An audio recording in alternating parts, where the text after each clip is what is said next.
কিরে বন্ধু এবার তো এটা বললো মার্কেট করবি না? আজকে আমার বাবা 5 লাখ টাকা দেবে চাইছে, তুই কি হ? তাহলে আমার কিছু টাকা হাওলাত দিস, আমি তোর সাথে যাই র। জি র। এবার তাহলে মার্কেট কই করবি? এবার চিন্তা ভাবনা করতেছি আমি আমেরিকায় যাবো। না, এর আগের বার আমেরিকায় গেছিলাম, এবার যাবো না। চল তাহলে তাহলে দুবাই যাই। চল তাহলে যাই। তাহলে কি দিয়ে যাওয়া যায়? আমার বাবা আমার জন্য একটা নিয়ম বানাইছে।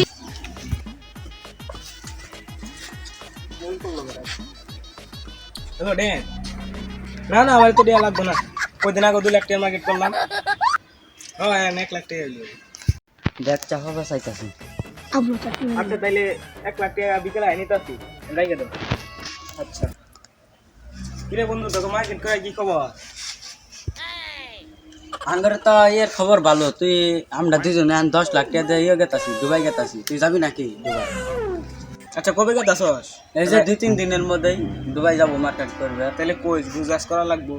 কি বলছে বাবু বাবু? বলোই তোরে আমার ভাবে টিয়া বিমানে রেখে গেছি, আবার তুই ওরে রেখে তো সস। আঙ্গরের বন্ধু ওরে, ওই আঙ্গরের বন্ধু ওরে নেগেতেছি, তাই কি হবো?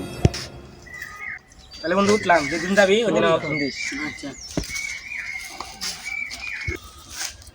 বড় তোরে রেখে না, তুই থাক। চাওয়া চায়া চাওয়া মেরে তুই গেল, ভাত পাই না একবেলা, আবার দুবাই যাবো মার্কেট করবে।